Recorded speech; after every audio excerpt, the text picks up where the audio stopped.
I happen to know that Flo Chick is also Progressive CEO, so if you see her, punch her in the face.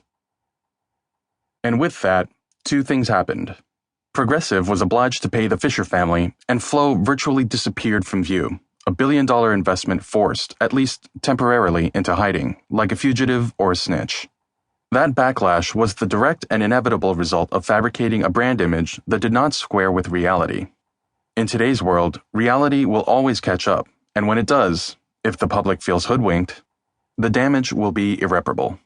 In the relationship era, brands can no longer project the image of their choosing. Rather, they must locate their inner selves and make common cause with the outside world. Yes, an entirely new way of doing business. What a nuisance. The four forces. This is no time, however, to be fretting about change.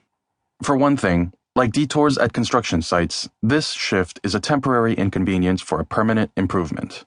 Whether you are the steward of a single brand, or a small business, or a multinational corporation, embracing relationship-era practices is sustainable in a way that even the most superficially efficient mass marketing never was. It also infuses business with meaning and values in a way the old model could never do. It also, as we shall demonstrate, enables you to maintain sales and growth trajectory at less expense. We will repeat that. Less expense. Your authors are not quants, but we know this. All else being at least equal, reducing advertising costs increases return on investment correspondingly. The savings can then be plowed into more outreach with similar efficiencies or flow directly to the bottom line. Yet, the most salient fact in accepting the ascendancy of the relationship-era paradigm has not to do with its benefits so much as its inevitability.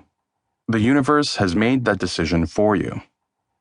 There are four forces at work, converging momentously to dictate your future. Number 1. The ongoing collapse of mass media and the corresponding loss of advertising reach and efficiency have turned the economics of marketing upside down. The cost of reaching consumers with advertising messages and promotional offers is rising unsustainably, even as consumer tolerance for such messaging declines. In the meantime, Number 2. The internet has torn down the ramparts separating the corridors of business power from the teeming hordes. Once, corporations and brands could operate behind nearly impregnable fortifications. Now there is hardly an event that takes place, especially an ugly one, that doesn't become exposed to one and all immediately and in perpetuity. Whereupon, Number 3. Thanks to the rise of social media, the news becomes a conversational currency worldwide. And all of this has happened at a moment in time when, Number 4. The public has decided that it cares not only about goods and services, but about the values and conduct of the providers. Trust, at least according to survey data we shall explore, now frequently trumps even quality and price.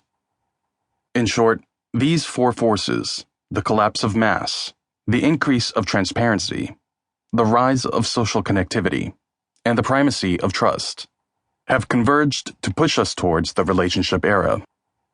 This unprecedented disruption in the status quo has left brands an apparent choice between two evils. Continue to squeeze costs out of their budgets at the expense of the media and ad agencies living in the same ecosystem, a choice doomed by the law of diminishing returns. Or dive headlong into social media, where likes stand in for transactions and where the huge audiences that have been so basic to mass marketing for centuries are seemingly impossible to attain. In fact, though, that is not the choice at all. There's a third way, a human way, that happily converges with present reality. Now, marketers can and must define their brands not by the ads, press releases, slogans, coupons, sponsorships, and even product offerings, but by their core purpose. Once defined and internalized, this single raison d'être will inform all interactions with customers, employees, shareholders, distributors, the trade, suppliers, neighbors, governments, and the press, representing not some contrived image-making, but a starting point for ongoing relationships. These relationships manifest themselves face-to-face in traditional communications channels, in the crucible of third-party word-of-mouth, and ever more vastly online, where opportunities to meet and greet are endless. What flows from that commitment is the steady building of trust and fellowship, which may sound like Boy Scout pieties, but that also build lifetime customer value, lower promotional costs, and enhance share price. It isn't hard to adapt to the relationship era. You needn't